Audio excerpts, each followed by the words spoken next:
Aires tiene ese, qué sé yo.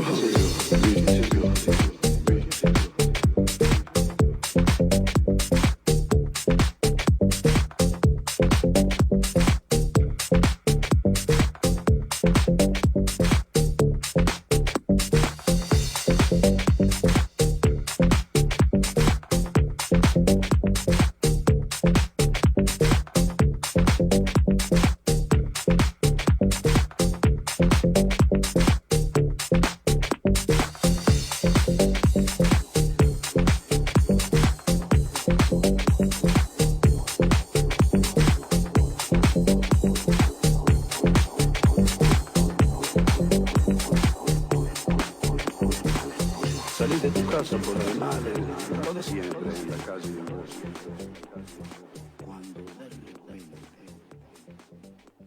Buenas tardes, bienvenidos a Zoom, haciendo foco en la realidad como todos los jueves por Radio Arroba. Antes de pasar a los invitados del día de hoy, les voy a hacer mi pequeño editorial. Este editorial no va a ser sobre los temas de la semana, va a ser sobre la realidad que tenemos con nuestro presidente y con la pregunta que me surge. ¿Alberto realmente gobierna? ¿Él es el quien toma decisiones? Y esta charla y este editorial surge de una charla que tuve hace unos días con un amigo. Entonces me hizo un planteo que me pareció inteligente y real. Que Alberto es el caballo de Troya de Cristina. Que Alberto fue la imagen, el medio, con quien el kirchnerismo llegó al poder. Porque de otra manera no iba a llegar. Y que nosotros, los argentinos, quienes votaron o votamos a Alberto, no sabíamos lo que venía. Eso se lo discutí. Yo pienso que sí se sabía. Lo que pasa es que no va a haber opciones. Uno vota, entre comillas, lo menos peor. Porque en ese momento el gobierno de Juntos por el Cambio no era lo mejor que le estaba pasando. Pero bueno, tomamos esa decisión mala, como país, como argentinos, y abrimos el caballo. Y nos llevamos la sorpresa de tener más ocupación, más pobreza, más intolerancia y querer llevarse puesta a la justicia nuevamente. Entonces, presidente, usted, como dijo mi amigo, fue el caballo de Troya. Pero el kirchnerismo también tiene su talón de Aquiles, y es la justicia. Pero depende de usted que ese talón se corte y de una vez por todas la justicia haga lo que tenga que hacer. Y que usted tome las decisiones que tiene que tomar. Muchas gracias, bienvenidos a Zoom. Vamos a un corte y volvemos con los invitados.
Buenos Aires tiene ese, qué sé yo.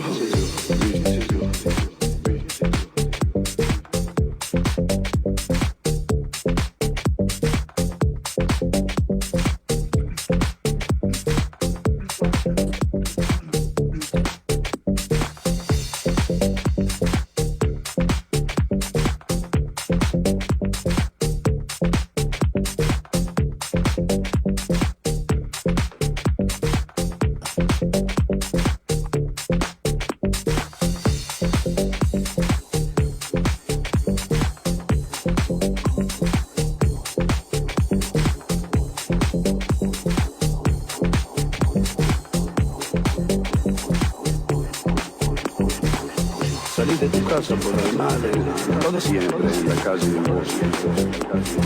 Cuando de repente de atrás de un árbol me aparezco yo.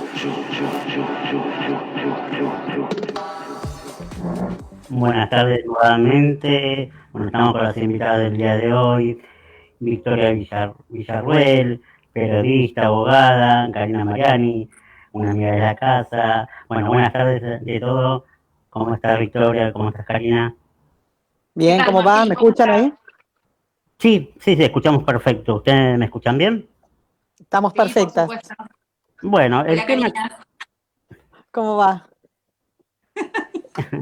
El tema que nos trae hoy es un tema que se puso en boga estas semanas, últimamente en los 70, pero quería darle como una mirada más objetiva, como una mirada distinta a lo que se viene dando, porque siempre se da como una mirada solamente hacia el golpe, y yo creo que hubo algo más que el golpe. Es más, hace unos 25 días, 30 días, hubo una carta de Montoneros conmemorando los 50 años Montoneros, y en esa carta, bueno, fue por la conmemoración. Primero quiero preguntarles a ustedes sobre esa carta. ¿Qué opinan? ¿Por qué justo en este momento?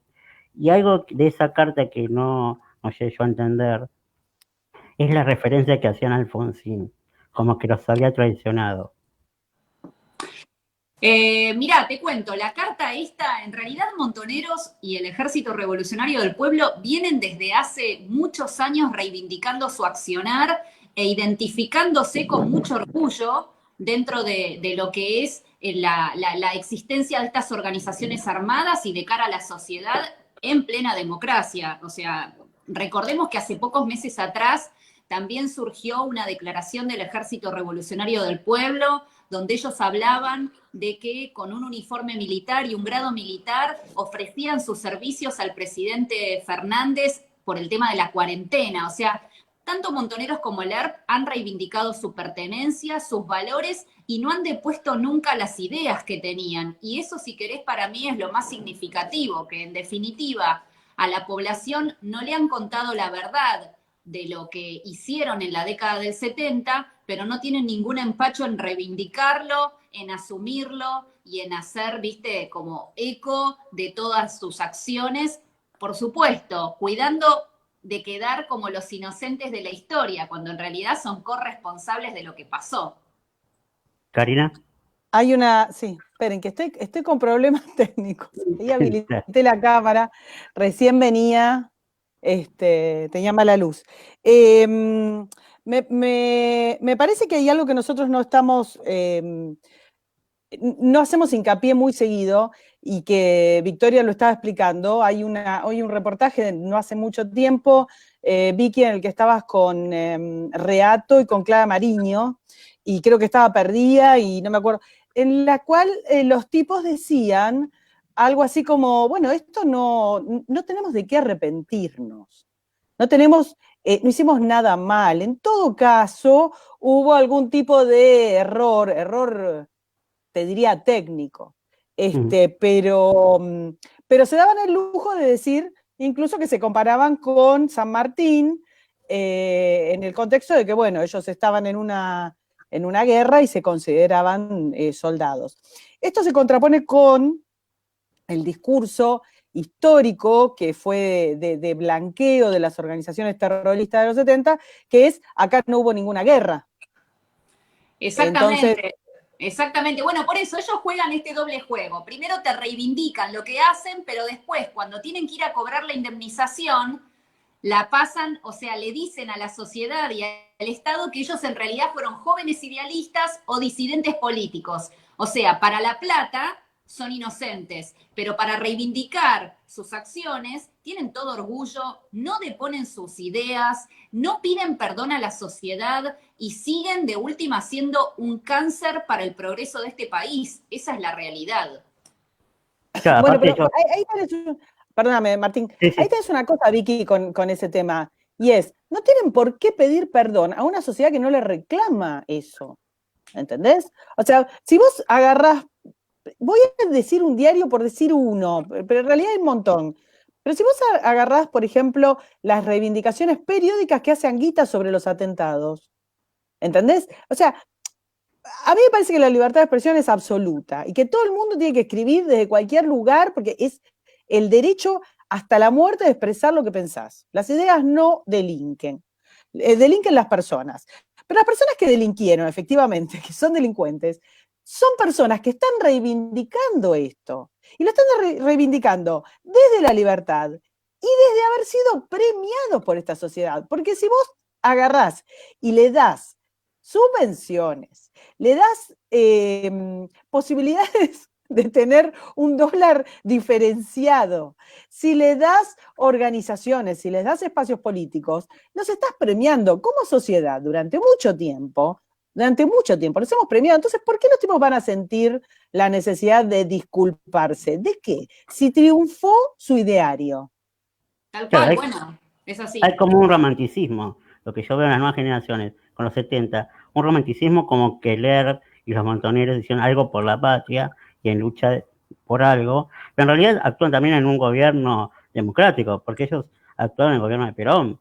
O sea, es No es más, que también actuaron bueno, actuaron, mayoritariamente en un claro, gobierno democrático. actuaron en un gobierno democrático como el de Perón, y ellos eso no lo comentan. O sea, digo ellos en general, digo Montoneros, porque también apareció la AAA, o sea, cada uno hace su juego para su espacio, como los mismos militares, pero la culpa siempre va hacia un lado. Y con esto no estoy quitando culpa, porque hubo culpa del otro lado, porque hubo muertes, hubo violencia, hubo Hubo abuso de poder. desaparición, hubo Hubo, apropiación de bebés, nadie, nadie pero acá está no, no, negando las pero no, pero barbaridades. lo aclaro siempre en el contexto, porque siempre en Argentina hay que aclarar todo. Claro. Si vos opinás desde un lado y no aclarás, ya te lo llevan para otro lado. O sea, el tema es ese, pero como que hay una parte de la historia que no se cuenta y nunca, desde que tengo uso de razón, nunca entendí por qué nunca se cuenta. ¿Cuál es la parte por la que esa parte no se cuenta? Bueno, el tema es que, tal como vos dijiste, Martín, antes del 76, antes del golpe, en realidad ocurre la mayor cantidad de atentados terroristas y se dan sobre la vigencia de los 4 gobiernos democráticos que tuvimos en ese momento, que eran Cámpora, Lastiri, Perón y Martínez de Perón.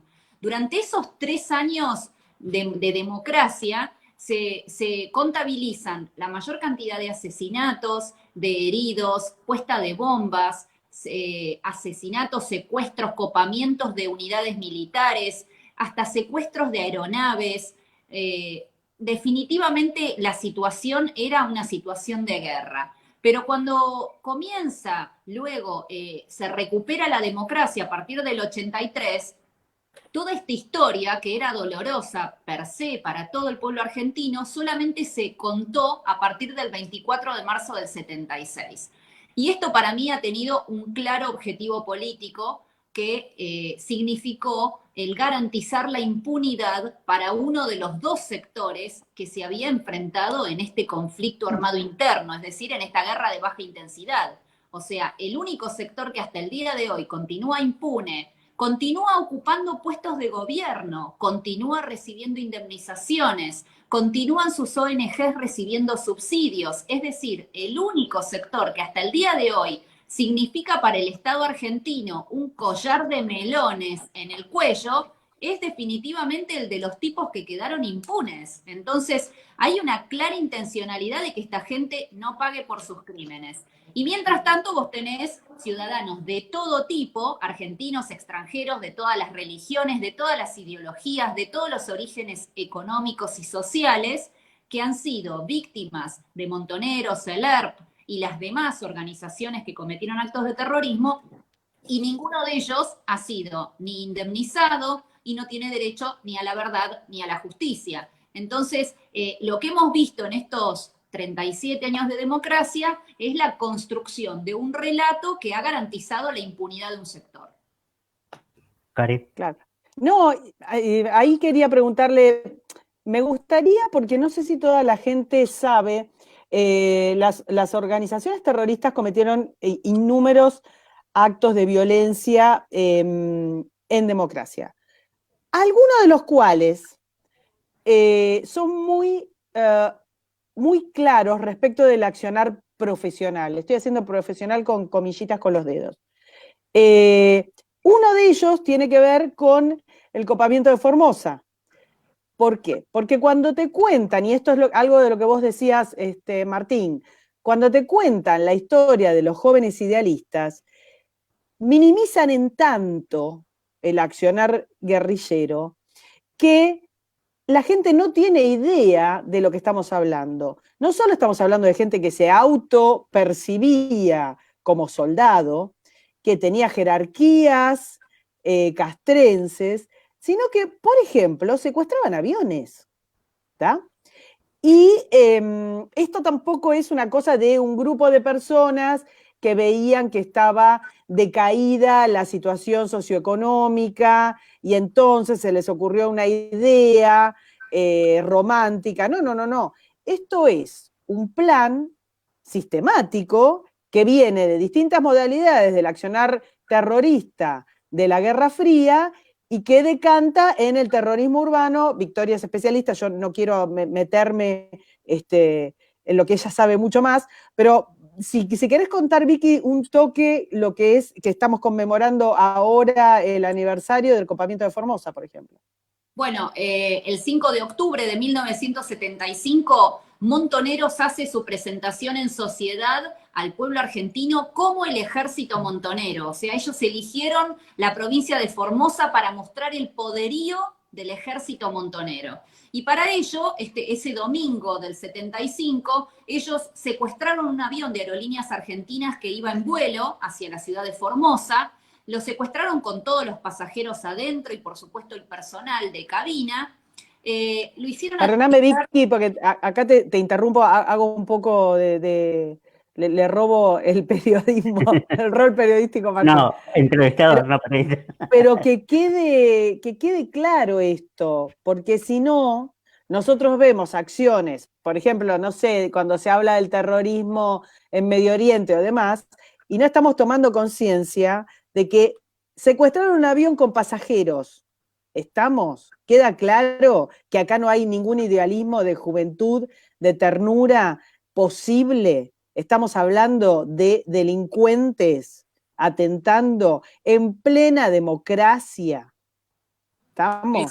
Exactamente, pero además no fue el único avión que secuestraron en vuelo. Ellos han secuestrado aviones, por ejemplo, y los destinaron a Chile o a Cuba, con todos los pasajeros adentro. O sea, imagínense ustedes están volando a una provincia del interior y de pronto terminan en Chile y con todos los tipos armados hasta los dientes adentro de la aeronave. O sea, víctimas también son esas personas que en mi caso yo he podido entrevistar y que sienten terror hasta el día de hoy. Entonces, bueno, ese 5 de octubre ellos secuestran este avión de Aerolíneas Argentinas, además roban una avioneta. Todo esto para pensar en la escapatoria luego del ataque. Habían copado previamente el aeropuerto de Formosa, que se llama El Pucú. Este aeropuerto tenía obviamente a la gente que iba a recibir a sus familiares y que todos quedaron cuerpo en el piso, cuerpo a tierra y con todos los terroristas armados. Y luego de eso, una vez que aterrizó el avión, se dirigieron hacia el Regimiento 29 de Formosa. Como yo les contaba, esto era un domingo. En octubre ya en Formosa hace un calor que raja la tierra, con lo cual después del mediodía la gente se va a dormir la siesta. Y en efecto, a muchos de los soldados conscriptos que estaban pernoctando en el regimiento los agarró durmiendo la siesta esta situación. Y algunos de ellos murieron de esa manera. Los terroristas atacaron el regimiento. Previamente mataron a un policía camino del aeropuerto, un policía de 28 años, y en el regimiento mataron a 10 soldados conscriptos de 20 años, a un suboficial de 31 años y a un oficial de 21 años. Es decir, asesinaron a jóvenes idealistas. ¿Por qué esos eran los jóvenes idealistas? Los jóvenes que deciden que van a defender la patria con su vida. Vicky, ¿nos decís algunos de los terroristas que hicieron el copamiento? Mira, vos pensás que esta fue la presentación en sociedad de ellos del ejército, ¿sí? No es que previamente no habían hecho un montón de atentados, sino que eligieron la operación más espectacular posible desde lo militar para mostrar su poderío. Tenés que combatieron aproximadamente 100 combatientes de Montoneros. Han participado de todo tipo combatientes, pero las crónicas de la época datan de que ha participado Carlos Kunkel, entre ellos, uno de los padres de Pietragala, el secretario actual de Derechos Humanos. El que acaba de ver crecido en los últimos años, algo así como el 2000% 2000% es una aberración, ¿no? Pero que se entienda, su patrimonio, siendo funcionario público.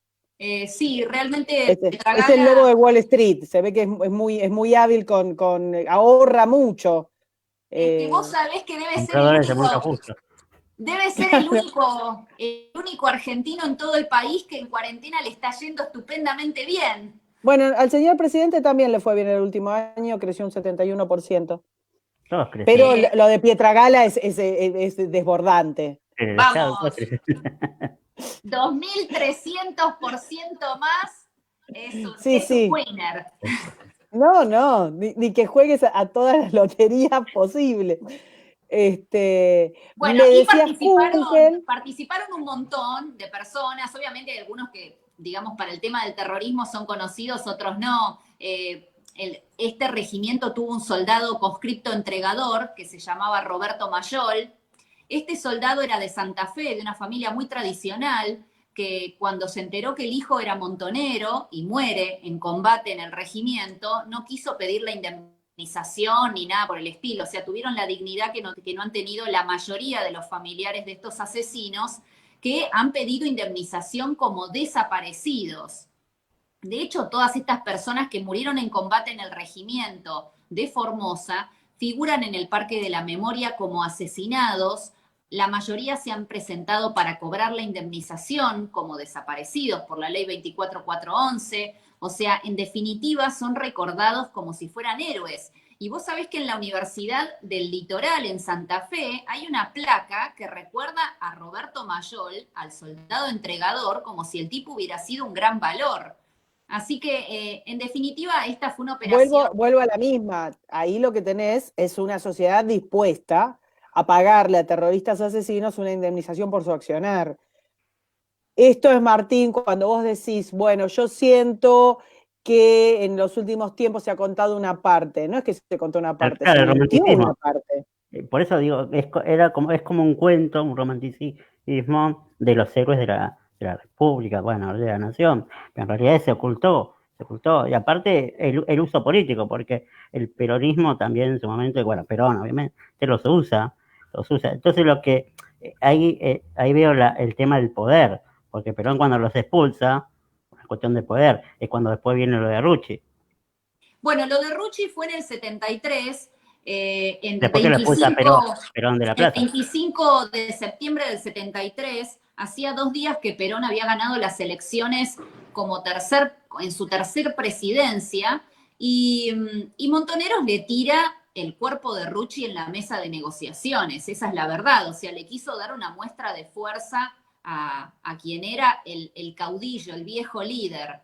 Y luego, bueno, es cuando Perón, lo que vos referís de que los echa de la plaza, ya es el 1 de mayo del 74, que ya es 2 meses antes de su muerte, con lo cual ella estaba muy deteriorado. Y ese discurso es impresionante porque lo habla detrás de un vidrio antibalas, o sea, hasta ese temor existía de que iban a atentar contra quien era el líder de todos ellos. O sea, que esto también lo que muestra es que en esta utilización mutua entre montoneros Montoneros y Perón, terminó esto quebrándose ante el interés real de Montoneros, que era, por supuesto, utilizar la figura de Perón para llegar al poder ellos.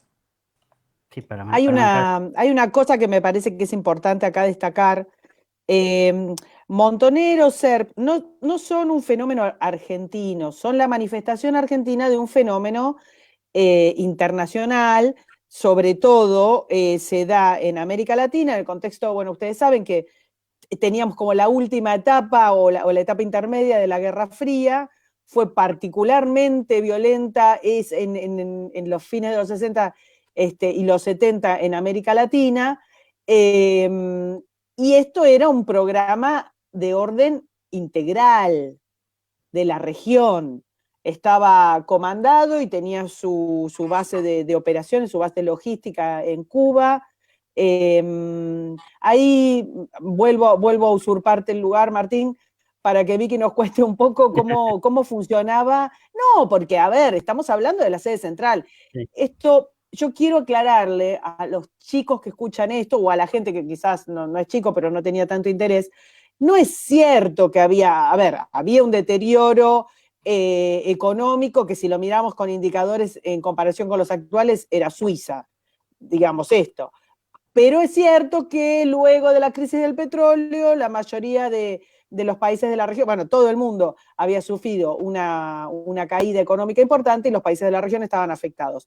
Pero esto no es real en términos estadísticos de que la gente se estuviera muriendo de hambre. No es cierto.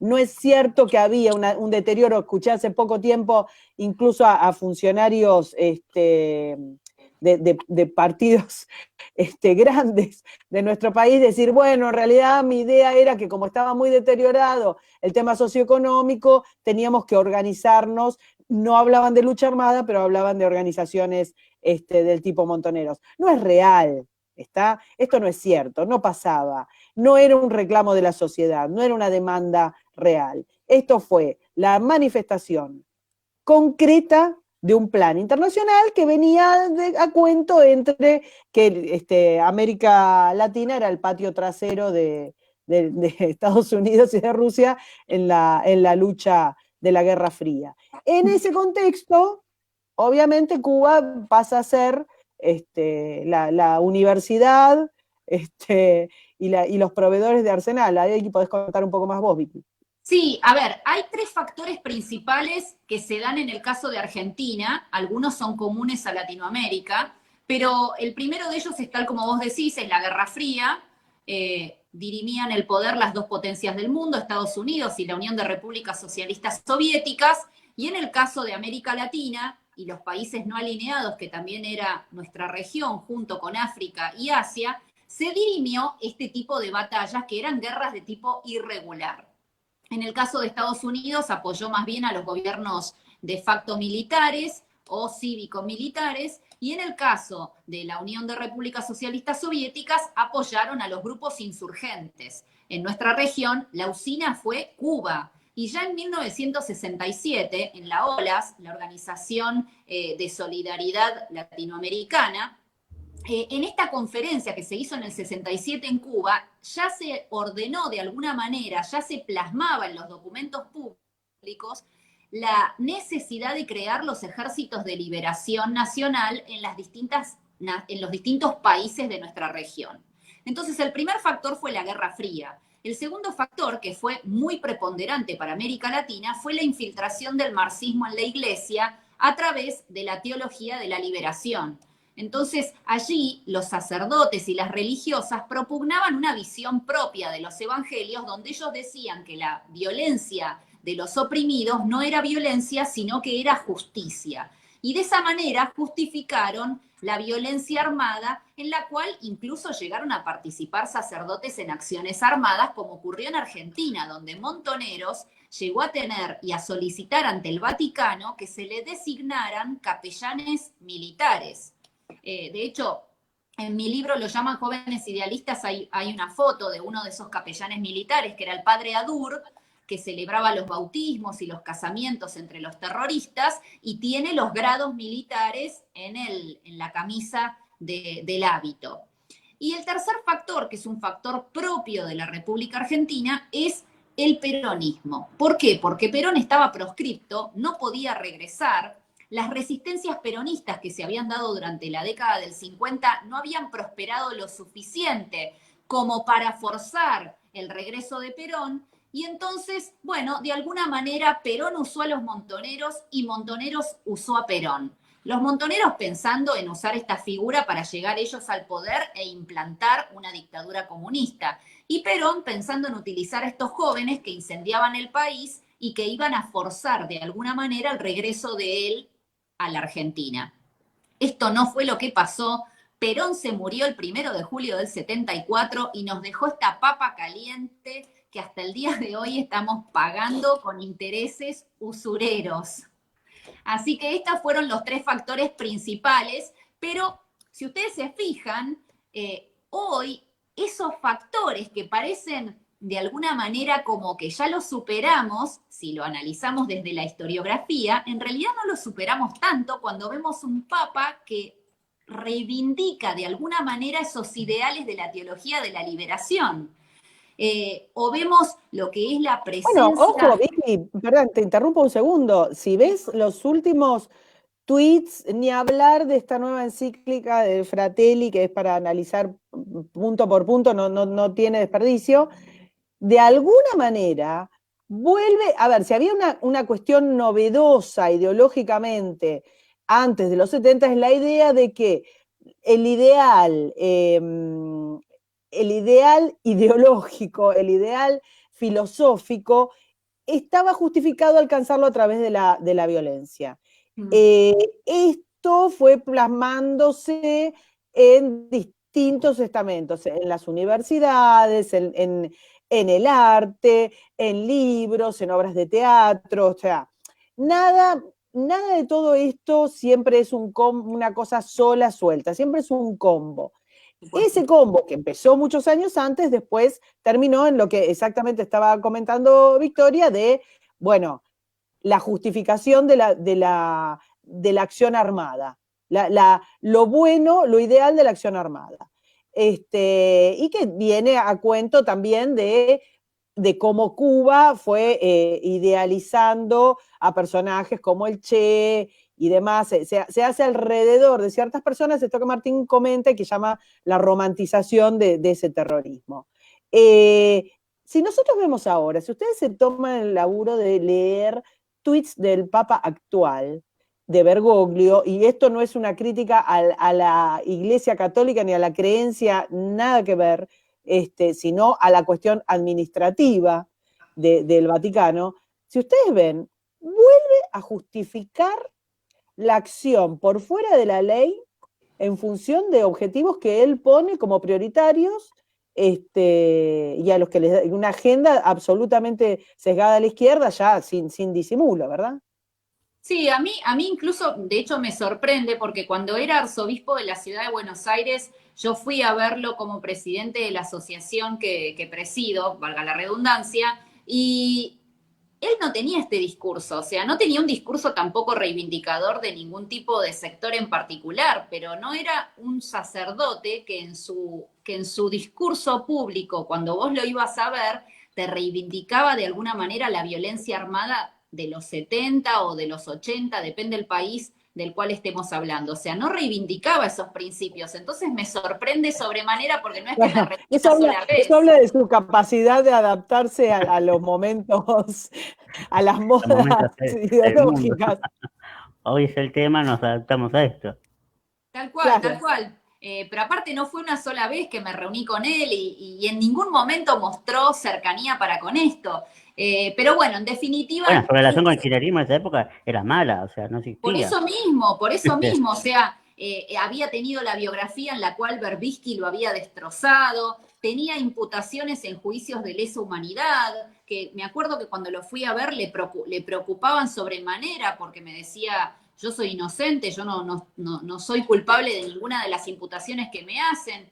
Bueno, en definitiva, lo que estamos viendo también es un revival de todas estas ideas, de lo que tiene que ver con una visión comunista o marxista de la política, que hoy por hoy encuentra su mejor vertiente en el populismo, con lo que tiene que ver con la teología de la liberación, que volvió a tener realmente un resurgimiento en la actual iglesia.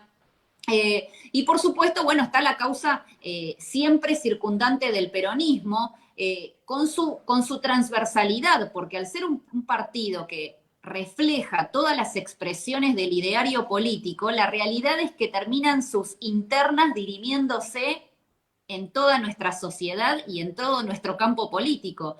Así que yo siempre digo que es como que vivimos en una década del 70 eterna, o sea, es como el día de la marmota eterno, o sea, nunca logramos pasar al otro día.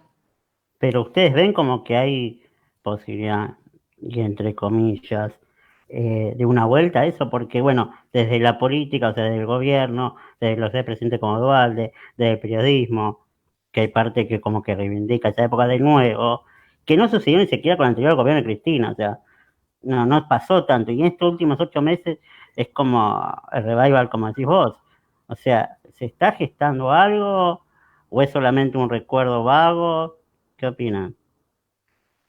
A ver, lo que tenés es una reivindicación de un modelo ideológico organizativo de corte militar, que es el caso de Venezuela. Venezuela es una dictadura, digamos, que no sea militar Maduro no significa que no sea una dictadura bancada por militares. Sí. Así que en ese sentido, no sé si es un revival o es una nueva forma o qué sé yo, vas a encontrar un montón de puntos en común. Y después, yo creo que el kirchnerismo, yo no sé si era la idea original del kirchnerismo de hace unos años, estar tan pegados a este modelo. Me parece que se van adaptando conforme se van quedando solos. Pensá que el primer kirchnerismo tenía una Hispanoamérica con Lula, con Mujica, con Chávez, con el ecuatoriano, ¿cómo se llama? Con Correa. O sea, tenías un modelo y el kirchnerismo actual está solo, incluyendo, por ejemplo, AMLO, que es un presidente que se dice comunista, digamos, del principio de los tiempos, no es que disimule, y sin embargo, cada vez que puede, los deja colgados de la palmera. Sí, yo no sé si veo un revival en lo que tiene que ver con la violencia propiamente dicha, pero sí hay Y con algo las ideas, digo.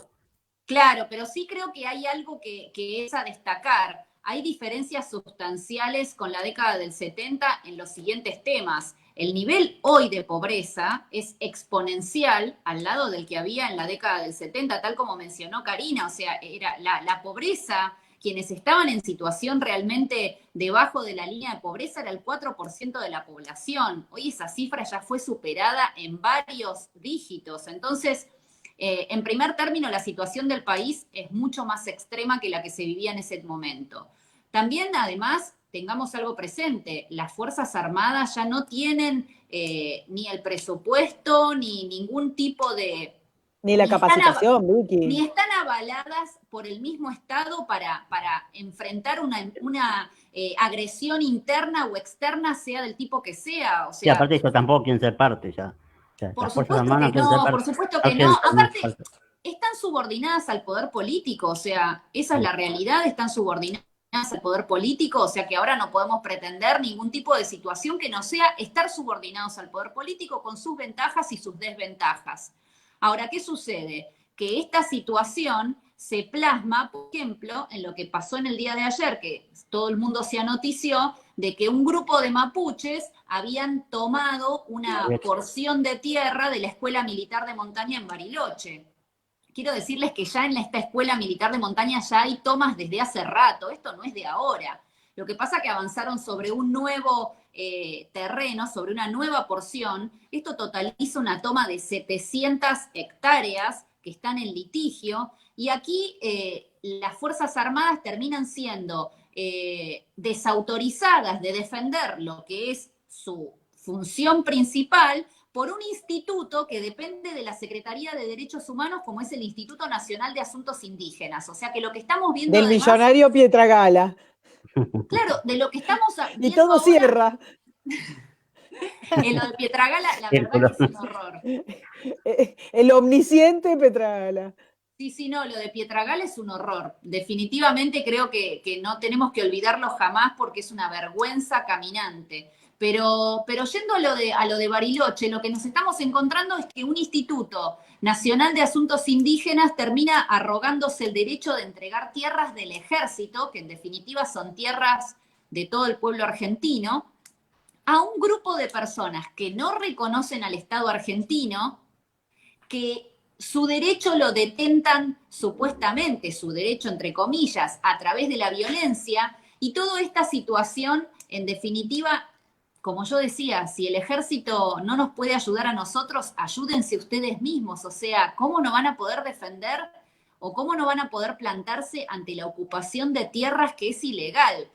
Imagínense que si esto le pasa al ejército, lo que nos pasa a nosotros como propietarios privados de un terrenito, de una casita, de un departamento. O sea, estamos realmente a la buena de Dios.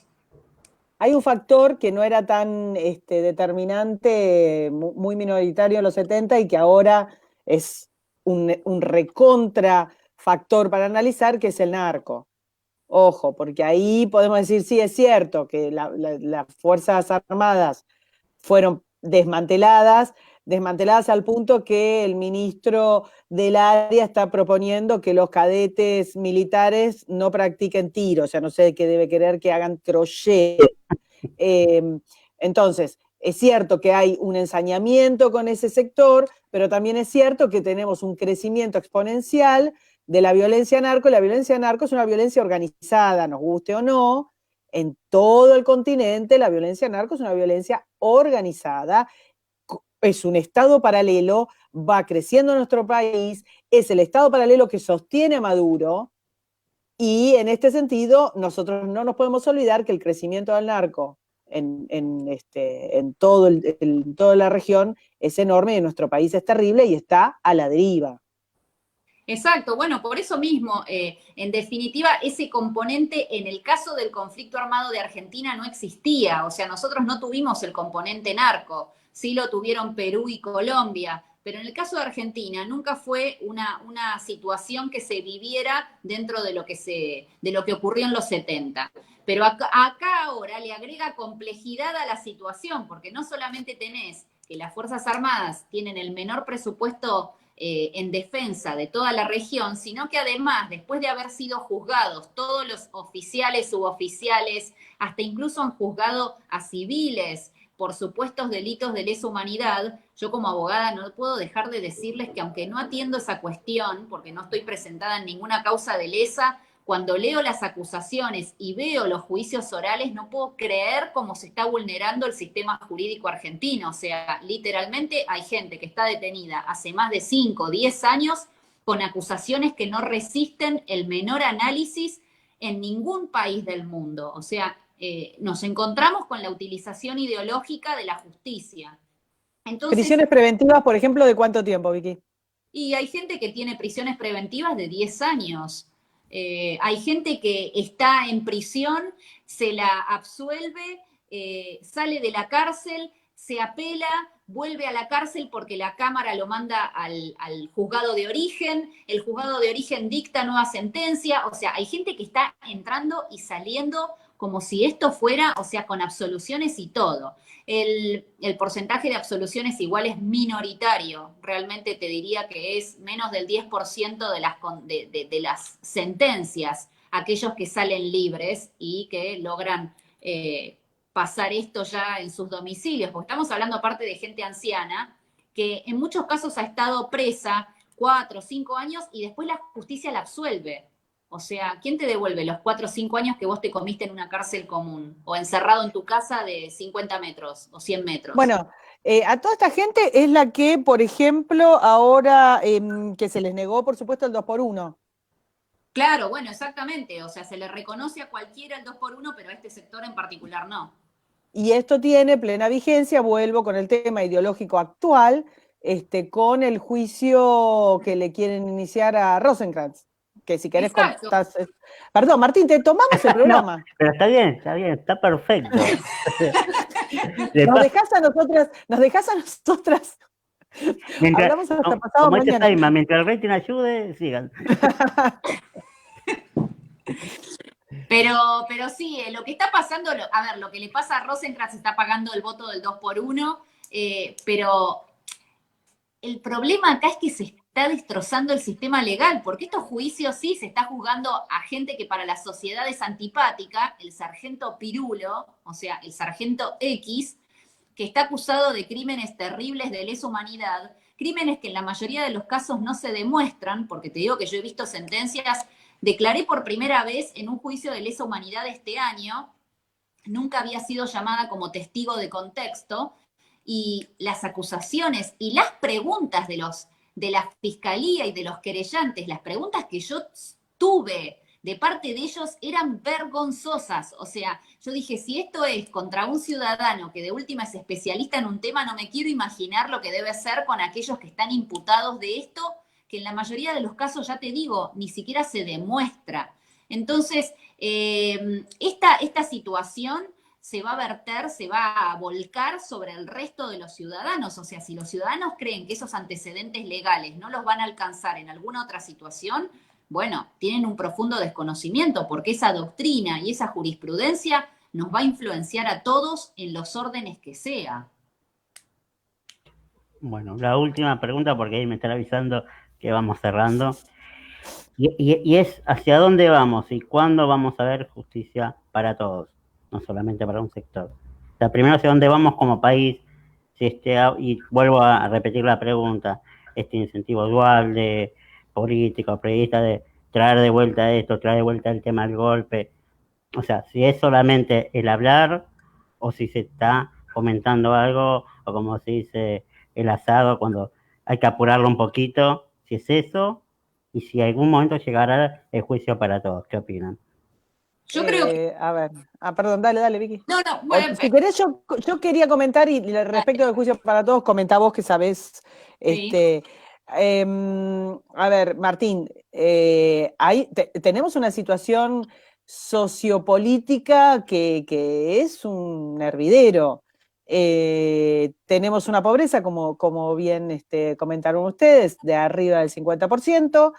Que afecta mucho más, además, a las generaciones más jóvenes, con el agravante de que hay gente que no está haciendo contenida hace casi 10 meses, que no tiene escuela, que no tiene comedores, que pueden llegar a alcanzarles alguna limosna, pero que no tienen ni siquiera manera de ejercer un laburo en el sector en negro o una changa. O sea, estamos sentados en un volcán. Y esto no hay, digamos, y no ha habido una sola medida que haya sido positiva. Es más, todas las medidas fueron negativas. Quieren bajar el dólar, suben. Quieren quitar impuestos, les cae la recaudación. Y así todo. Entonces, esto no significa, yo no creo, me parece que lo de Dualde sinceramente fue un delirio o tratar de que le atiendan el teléfono haciendo un berrinche infantil. No creo que tenga que ver con un golpe de corte militar, me parece que eso es una pavada grande como una casa y que es parte de levantar los demonios del kirchnerismo para asustar a la propia tropa, para que empiecen con esas estupideces, porque ellos ven setentismo en un yogur. Entonces, en ese sentido, a mí me parece que fue una pavada. Pero sí es cierto que estamos en una decadencia enorme que lleva muchísimos años, que viene ya de los años 40, pero que se espiraló y ahora tenemos lo que estamos teniendo ahora sostenido con guita que tiran a la Bartola, que no da resultado, que no para la pobreza, que no para la indigencia y que además nos está endeudando y está haciendo que nuestra moneda no valga absolutamente nada. ¿Cómo sigue? ¿Qué sé yo? No veo nada promisorio en este esquema y con esta forma de pensar este gobierno. Vos, Vicky, No, yo coincido con vos, yo no veo posibilidad alguna de un golpe de Estado de tipo militar, pero cero posibilidades le veo a esa opción. Además, en tal caso creo que es más posible un autogolpe o un golpe que tenga componentes netamente civiles dentro de distintas facciones del gobierno, pero no veo ninguna posibilidad de que los uniformados participen de ese tipo de situación. Por otro lado, la situación económica del país y social es de una gravedad que creo que no ha conocido este país jamás. O sea, creo que esto es muchísimo más grave que lo que se vivía en el 2001.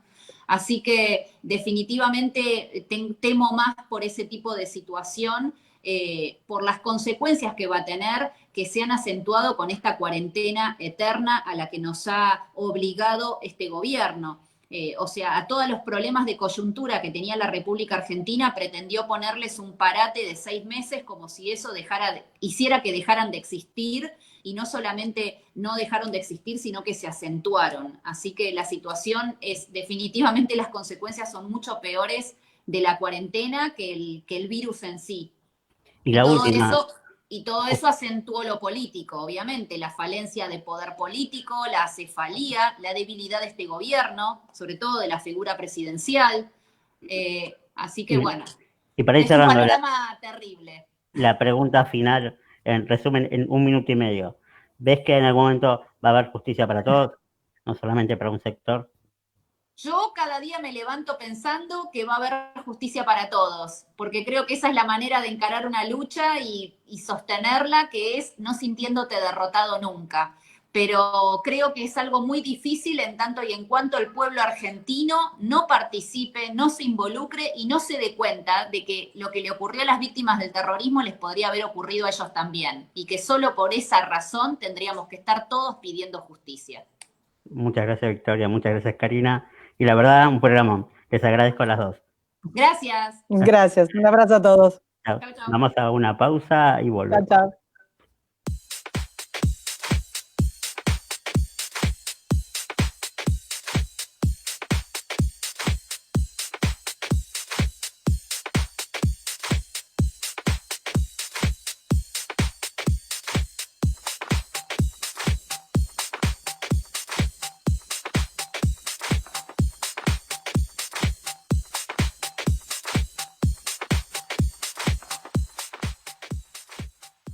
Bueno, muchas gracias a todos por haber estado esta tarde en Zoom. La verdad que fue un programa increíble.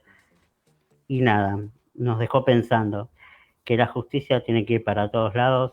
Él nunca más tiene que ser para los golpes militares, para la ER, la AAA y Montoneros. Justicia para todos y no solo para algunos. Muchas gracias, buen jueves y nos vemos el jueves que viene en otro programa de Zoom. Hasta luego. Las tardecitas de Buenos Aires tienen ese, qué sé yo,